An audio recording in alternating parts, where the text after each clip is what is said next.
আমেনা বলতেছেন, আমার ছেলে, আমার পুত্র মুহাম্মদুর রাসূলুল্লাহ যখন আমার পেটের ভিতরে আগমন করেন প্রথম দিন, সেদিন আমাকে স্বপ্নে সুসংবাদ প্রদান করা হয়।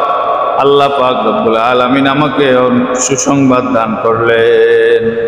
কি সুসংবাদ?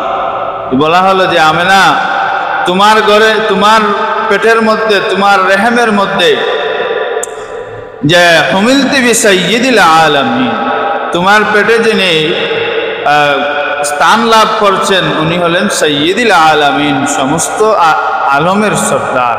সুবহানাল্লাহ। কাদ হুমিলতি বিসাইয়্যিদিল আলামিন, যিনি আপনার পেটে স্থান লাভ করেছেন তিনি সমস্ত আলমের সর্দার।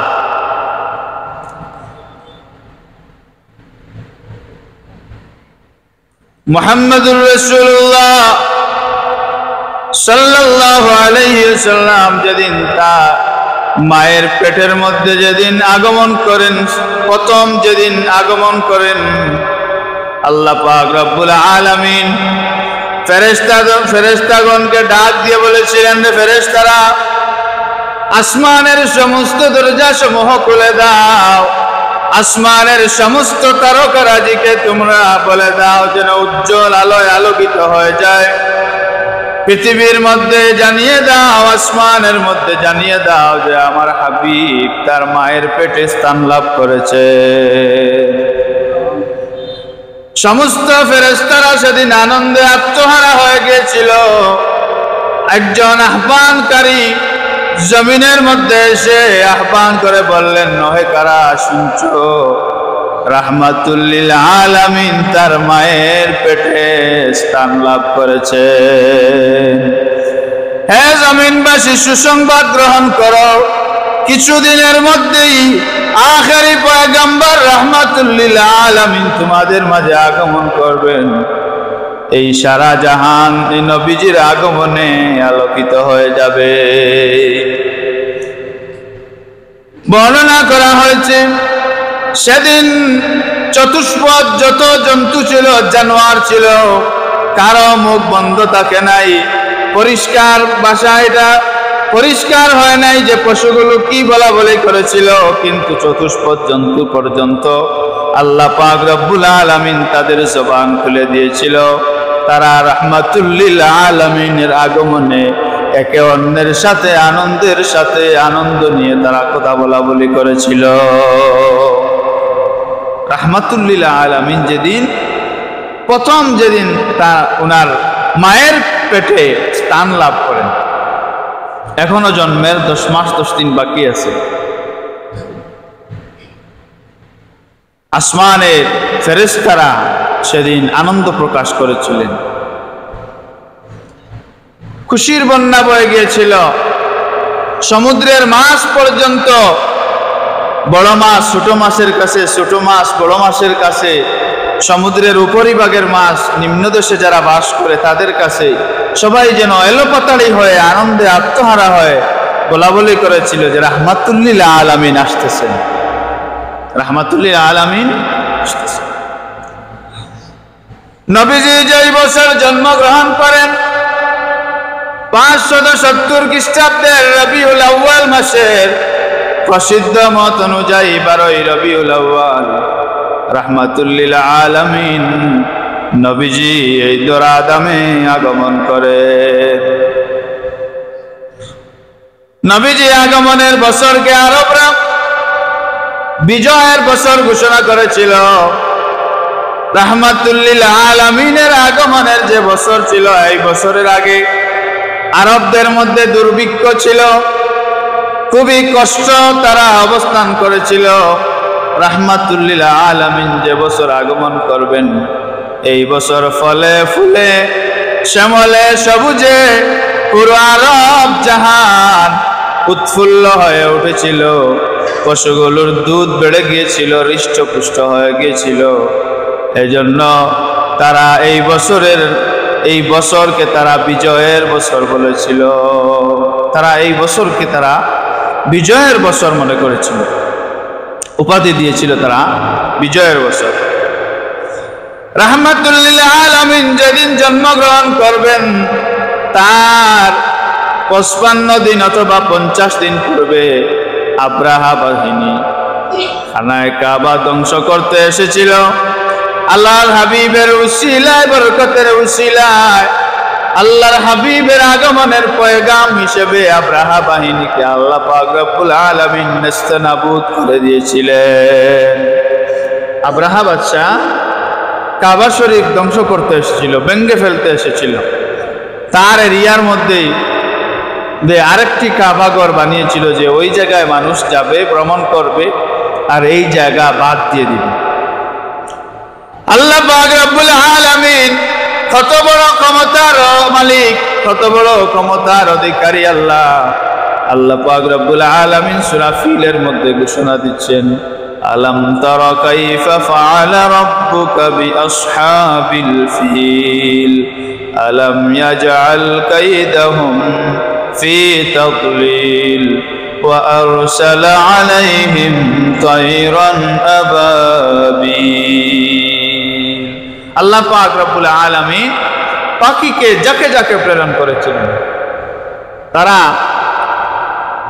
পাখি কি ধরনের পাখি, কেমন পাখি সেটা বলা যায় না, যে যাকে যাকে, যেমন আমাদের সমাজে একটা প্রচলিত আছে আবাবিল পাখি। আবাবিল শব্দের অর্থ পাখি না, আবাবিল শব্দের অর্থ হচ্ছে যাকে যাকে। যাকে যাকে আল্লাহ পাক রব্বুল আলামিন পাখি প্রেরণ করেছিলেন। আর এই পাখিদের ডানার মধ্যে এবং মুখের মধ্যে পাথর, ছোট ছোট পাথর তারা নিয়ে এসেছিল, উপর থেকে ছেড়ে দিছে, আব্রাহার হস্তি বাহিনীকে একবারে নেস্তানাবুদ করে দিয়েছে। এই আব্রাহা, এই যে মানে কুরআনুল কারীমের ভাষায় যে হস্তি বর্ষ, যে আসহাবিল ফিল, আলাম তারা কাইফা ফাআলা রাব্বুকা বিআসহাবিল ফিল, এই হস্তি বর্ষ যেই বছরে হয়েছিল 50 দিন অথবা 55 দিন পরে রাসূল আকরাম সাল্লাল্লাহু আলাইহি ওয়াসাল্লাম দুনিয়াতে তাশরিফ এনেছিলেন। রাসূল আকরাম সাল্লাল্লাহু আলাইহি ওয়াসাল্লাম আগমনের পূর্বে এক ইহুদি ব্যক্তি পাহাড়ের চূড়ায় এসে কুরাইশদেরকে, আরবদেরকে ডাক দিয়ে বলতেছে, হে কুরাইশরা, তোমরা শোনো, তোমাদের মধ্যে এমন একজন সন্তান জন্মগ্রহণ করেছিলেন, খোঁজ নিয়ে তোমরা দেখো, যিনি রাহমাতুল লিল আলামিন হিসেবে এসেছেন। তোমরা খোঁজ করে দেখো যে তোমাদের সন্তান, তোমাদের কারো ঘরে কি আজকে কোনো পুত্র সন্তান জন্ম লাভ করেছে? আরবের লোকেরা এবং কুরাইশের লোকেরা বলল, না, আমাদের তো জানা নাই যে আজকে কারো ঘরে কোনো সন্তান জন্মগ্রহণ করেছে কিনা, সে ব্যাপারে আমাদের জানা নেই। তোমরা তোমাদের মহিলাদের কাছে খোঁজ নিয়ে দেখো, যে কারো তোমাদের মহিলাদেরকে জিজ্ঞেস করো যে তোমাদের কারো ঘরে কোনো সন্তান জন্মগ্রহণ করেছে কিনা। খবর নিয়ে দেখা গেল আব্দুল মুত্তালিবের বেটা আব্দুল্লাহর ঘরে এতিম অবস্থায় রাহমাতুল লিল আলামিন জন্মগ্রহণ করেছে। ইহুদি ব্যক্তি বলল, আমার জানা মতে উনি হবেন রাহমাতুল লিল আলামিন। এই ছেলের 2 স্কন্ধের মধ্যখানে মোহরে নবুয়ত থাকবে। তোমরা আমাকে বাচ্চার কাছে নিয়ে চলো। ইহুদির কথা অনুযায়ী কুরাইশরা হযরত আমেনার কাছে নিয়ে গেলেন, বাচ্চাকে দেখালেন। বলা হলো, ইহুদি বলল, তার পিঠটা আমাকে দেখাও। রাহমাতুল লিল আলামিনের পিঠ মুবারক যখন দেখানো হলো, এই ইহুদি ব্যক্তি চিৎকার দিয়ে বেহুশ হয়ে জমিনে লুটিয়ে পড়ল। তার হুঁশ ফিরে আসার পরে জিজ্ঞাসা করলো, তুমি কেন জ্ঞান হারালে? তুমি কেন চিৎকার দিলে? ইহুদি ব্যক্তি বলল, আজ থেকে বনি ইসরাইলের নবুয়তি খতম হয়ে গেছে। বনি ইসরাইলের এই খানদানের মধ্যে যে আল্লাহ পাক নবী পাঠাতেন, এটা আজ থেকে চিরতরে বন্ধ হয়ে গেল। আর সর্বোত্তম বংশে রাহমাতুল্লিল আলামিনকে আল্লাহ পাক পাঠিয়ে দিয়েছেন। সুবহান। এই যে নবীজির আগমনের খবর ইহুদির কাছে ছিল। হযরত সালমান ফারসি রাদিয়াল্লাহু তাআলা আনহু, তিনি হযরত ঈসা আলাইহিস সালাতু ওয়াসসালামের উম্মত, আবার আখেরি নবীর উম্মত। তিনি অপেক্ষা করেছিলেন যে রাহমাতুল্লিল আলামিনের আগমনের সময় একবারে নিকটবর্তী হয়ে গেছে, অপেক্ষা করেছিলেন। হযরত সালমান ফারসি রাদিয়াল্লাহু তাআলা আনহু যখন ঈমান গ্রহণ করেন, তখন তিনি রাসূল পাক সাল্লাল্লাহু আলাইহি ওয়াসাল্লামের কাছে কিছু খেজুর নিয়ে গেলেন, কিছু খেজুর নিয়ে গেলেন সদকা দেওয়ার জন্য। সালমান ফারসি বললেন যে এগুলো আপনার জন্য এনেছি, সদকা হিসাবে আপনি গ্রহণ করুন। নবীজি জবাব দিলেন, আমার জন্য আল্লাহ পাক রব্বুল আলামিন আখেরি নবীর জন্য সমস্ত সদকা গ্রহণ করা হারাম করে দিয়েছেন, আমি সদকা খাই না। সালমান ফারসি চলে গেলেন। আবার পরের দিন আরো কিছু খেজুর নিয়ে আসলেন, এনে নবীজির হাত মুবারকে তুলে দিয়ে বললেন, ইয়া রাসূলুল্লাহ, এটা আপনার জন্য হাদিয়া হিসেবে নিয়ে এসেছি। নবীজি হাদিয়া গ্রহণ করলেন। সালমান ফারসি বললেন, আমার যতটুকু জানা ছিল আখেরি নবী কখনো সদকা গ্রহণ করবেন না, কিন্তু হাদিয়া গ্রহণ করেন। আমার বিশ্বাস হয়ে গেল, ইয়া রাসূলুল্লাহ, আপনি সত্যি আখেরি নবী, আমাকে কালেমা পড়ে মুসলমান বানিয়ে দেন। নবীজির হাত মুবারকে হাত রেখে কালিমা পড়ে। নবীজি যখন তার মায়ের গর্ভের মধ্যে ছিলেন, হযরত আমিনা বলেন, অন্যান্য মহিলারা যেভাবে গর্ভধারণ হয়, যেভাবে পেটের মধ্যে বাচ্চা ধারণ করেন, কষ্ট অনুভব করেন, আমি এরকম কোনো কষ্ট কোনোদিনও অনুভব করি নাই। আমার ছেলে মুহাম্মদ আমার পেটে যতদিন ছিলেন, আমার কোনো ধরনের কষ্ট হয় নাই। এমনকি অন্যান্য মহিলাদের যেভাবে চিহ্ন দেখা যাইতো, আমার বেলায় সেই রকম হয় নাই। এটা রাসূল পাক সাল্লাল্লাহু আলাইহি ওয়াসাল্লামের মুজিজা। আমিনা ঘরের মধ্যে থাকতেন, কখনো বা যখন রাস্তা দিয়ে বের হতেন, খুশবুতে চতুর্দিক ছড়িয়ে পড়ত। মানুষ বলা বলি শুরু করলো, আব্দুল মুত্তালিবকে বলা বলি শুরু করলো। সেই সময়কার বিধবা মহিলারা সুগন্ধি ব্যবহার করা নিষেধ ছিল, যে আব্দুল মুত্তালিব তোমার পুত্রবধূ বিধবা, তারপরেও তোমার পুত্রবধূ খুশবু লাগিয়ে মক্কার অলিতে গলিতে যখন বেড়ায়, খুশবু ছড়ায়, আব্দুল মুত্তালিব তোমার বৌমাকে সতর্ক করে দিও। মক্কার মানুষেরা আব্দুল মুত্তালিবকে লজ্জা দিত। তা আব্দুল মুত্তালিব একদিন বিবিকে ডেকে বলতেছেন যে বৌমার যে অবস্থা, মানুষের সমাজের কাছে মানুষের সামনে আর মুখ দেখানো সম্ভব হচ্ছে না। বৌমাকে জিজ্ঞেস করো কোথা থেকে খুশবু নিয়ে আসে, কে তাকে খুশবু দেয়, আর এমন খুশবু ব্যবহার করার কারণ কি?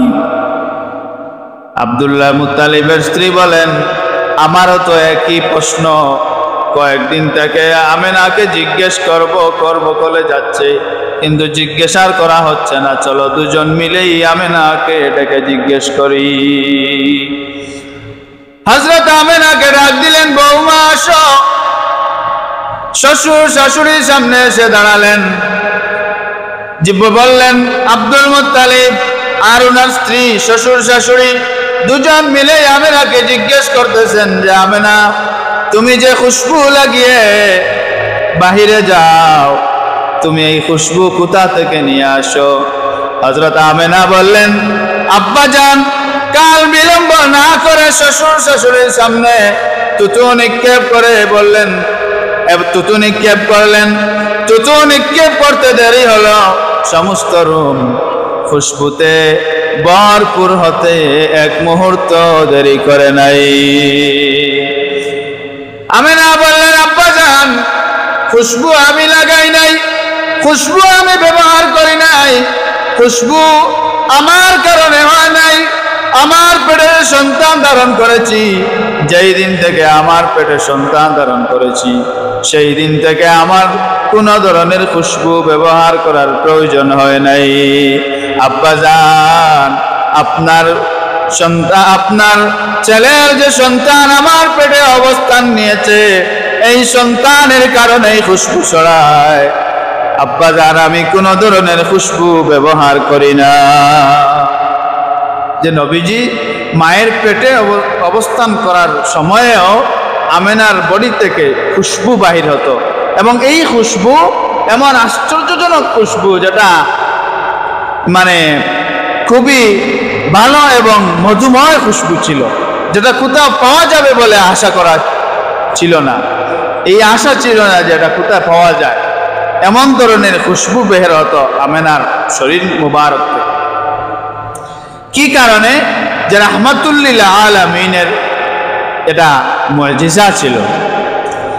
আমিনা যখন কুয়ার থেকে পানি উঠাতে যাইতেন, তখন কুয়ার পানি উপরে উঠে চলে আসতো, এবং আমেনার কলসি, আমেনা খুবই স্বাচ্ছন্দ্যে কলসি ভরে নিয়ে আসতে পারতেন।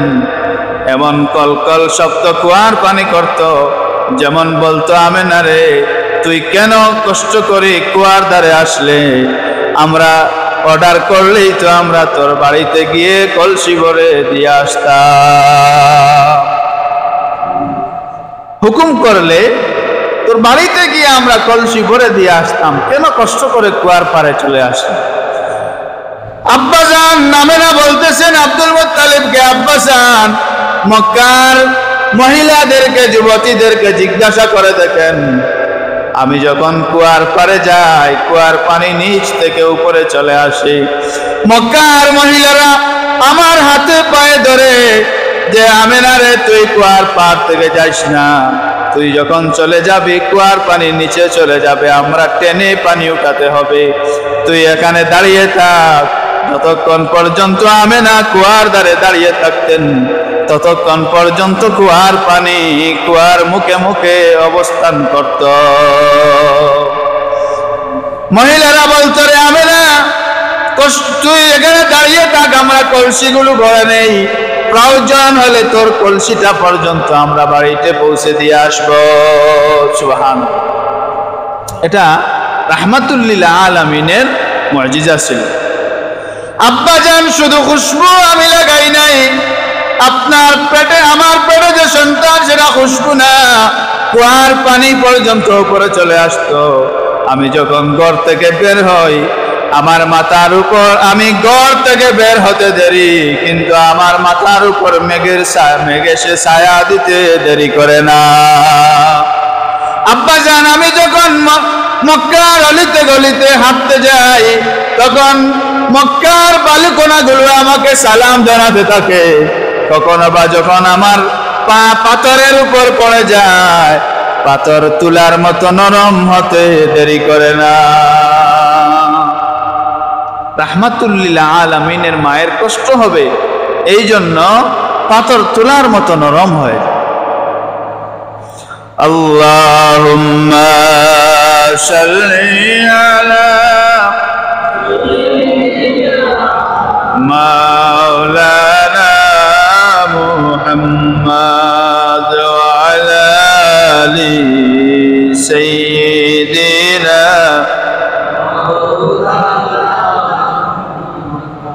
সামিন আযম।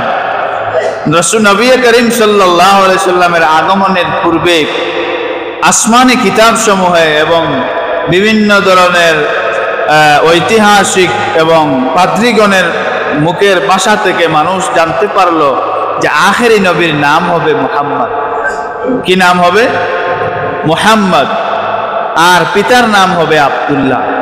সেই থেকে মানুষ প্রতিজ্ঞা করে নিল যে আমার ছেলে জন্ম নিলে নাম রাখবো আব্দুল্লাহ, নাতি হলে নাম রাখবো মুহাম্মদ। সুবহানাল্লাহ।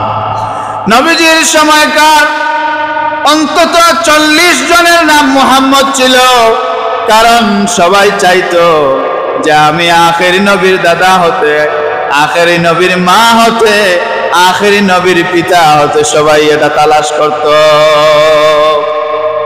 অন্তত 40 জনের নাম মুহাম্মদ ছিল। সুবহানাল্লাহ। এটাও আরেক মুজিজা। নবীজির আগমনে, নবীজি আখেরি নবীর পিতা মাতা হওয়ার জন্য, দাদা দাদি হওয়ার জন্য মানুষ স্বপ্ন দেখত যে আখেরি নবীর দাদা আমি হতে পারব। কিন্তু আল্লাহ পাক রব্বুল আলামিন উত্তম মানুষ, উত্তম বংশ, উত্তম গোত্র আল্লাহ পাক, উত্তম পিতা মাতা আল্লাহ পাক নির্বাচন করে রেখেছিলেন তার হাবিবের জন্য। রাহমাতুল লিল আলামিন যেদিন দুনিয়াতে আগমন করবেন সুবহে সাদিকের সময়, আমিনা বলেন আমি বিকট একটা আওয়াজ শুনলাম। এই আওয়াজের কারণে আমি ভীত হয়ে গেলাম, ভয় পেয়ে গেলাম। এমন সময় দেখলাম আসমান থেকে একটা ডানাওয়ালা পাখি, সাদা, শুভ্র সাদা পাখি ডানা দিয়ে আমার হৃদয় স্পর্শ করে গেল। মুহূর্তের মধ্যে আমার ভয় কেটে গেল। সুবহানাল্লাহ। মুহূর্তের মধ্যে আমার ভয় কেটে গেল। তারপরে দেখলাম খেজুর গাছের ন্যায় লম্বা লম্বা দুজন মহিলা আমার ঘরের মধ্যে আগমন করলেন। আমি জিজ্ঞাসা করলাম আপনারা কারা? জবাব দিলেন, একজনে জবাব দিলেন আমি হচ্ছি ফেরাউনের স্ত্রী আসিয়া, আর আমার সাথে যিনি রয়েছেন তিনি হচ্ছেন ঈসা আলাইহিস সালাতু সালামের মাতা মারিয়াম আমার সাথে রয়েছেন। আর এর সাথে আরো যারা আছেন তারা বেহেশতের হুর, দাত্রী হিসাবে আল্লাহ পাক রব্বুল আলামিন আমিনার ঘরে পাঠিয়ে দিলেন। সুবহানাল্লাহ।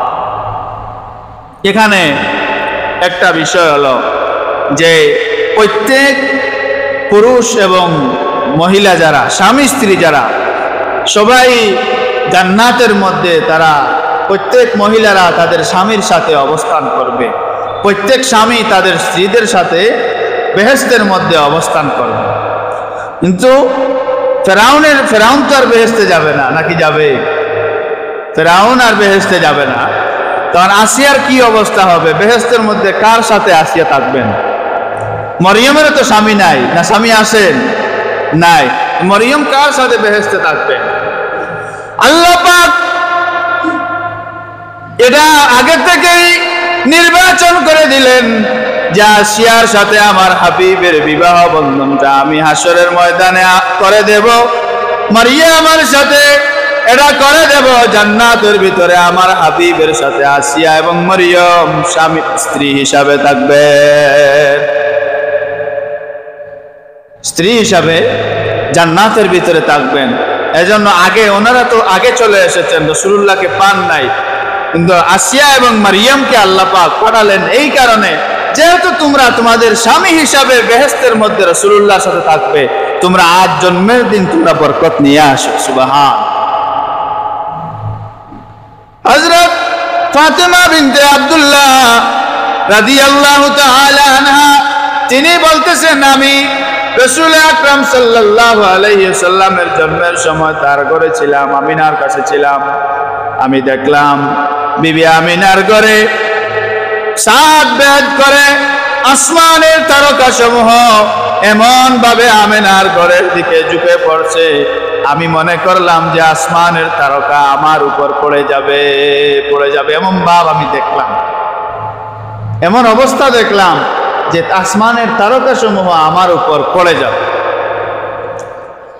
এটা আমি দেখলাম যে আসমানের তারকা সমূহ সেদিন নবীজির ঘরের দিকে ঝুঁকে পড়েছিল।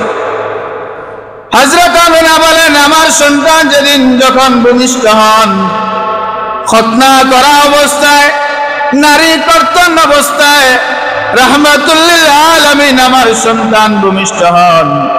আমার সন্তান যখন ভূমিষ্ঠ হন তখন 2 হাতটা মুষ্টির মধ্যে ছিল। শাহাদাত আঙ্গুলি উঁচু করে আমার সন্তান কি যেন আসমানের দিকে চেয়ে বলা বলি করেছিলেন। আমি কান লাগিয়ে শুনতে পারলাম আমার ছেলে বলতেছেন আল্লাহু আকবার কাবীরা, আলহামদুলিল্লাহি কাসীরা, সুবহানাল্লাহি বুকরাতাও ওয়া আসীলা। অন্য বর্ণনায় এসেছে রাসূল আকরাম সাল্লাল্লাহু আলাইহি ওয়াসাল্লাম ভূমিষ্ঠ হওয়ার পরে সিজদায় অবনত হয়ে যান আর কি যেন বলা বলি করেন। আমেনা কান লাগিয়ে শুনেন, পুত্র মুহাম্মদুর রাসূলুল্লাহ বলতেছেন, ইয়া রাব্বি হাবলি উম্মতি, ইয়া রাব্বি হাবলি উম্মতি। সুবহান।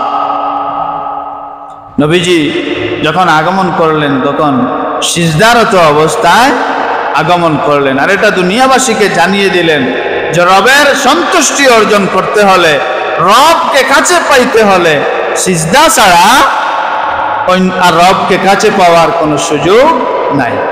এটা নবীজি আগমনের দিনই প্রমাণ করে দিলেন যে সিজদা ব্যতীত আল্লাহকে পাওয়া যায় না। নবীজির আগমনের পরে আসমান থেকে আওয়াজ আসলো যে তোমরা মুহূর্তের মধ্যেই রাহমাতুল লিল আলামিনকে তোমরা উদাও করে দাও। আমেনার কুল থেকে রাহমাতুল লিল আলামিনকে নিয়ে যাওয়া হলো মুহূর্তের মধ্যেই সমস্ত কুল কায়নাত সফর করিয়ে মুহাম্মদুর রাসূলুল্লাহকে আনা হলো, যাতে কোনো মানুষ এই কথা বলতে না পারে, কোন জাতি, কোন পশু পাখি, তৃণলতা, গাছপালা, বৃক্ষলতা কেউ যেন বলতে না পারে যে আমরা আখেরি নবীকে চিনি না। আসমান জমিন লৌহ কলম সব কিছু মুহূর্তের মধ্যেই হযরত নবীজিকে ভ্রমণ করিয়ে নিয়ে আনা হলো, পরিচয় করিয়ে নিয়ে আনা হলো, আবার আমেনার কুলে ফিরিয়ে দেওয়া হলো। সুবহানাল্লাহিল আযীম। আমেনার ঘরে আবার ফিরিয়ে দেওয়া হলো। রাসূল আকরাম সাল্লাল্লাহু আলাইহি ওয়াসাল্লাম যে খতনা করা অবস্থায় এবং লজ্জাস্থান আবৃত অবস্থায় নবীজি আগমন করেছিলেন। সুবহানাল্লাহিল আযীম।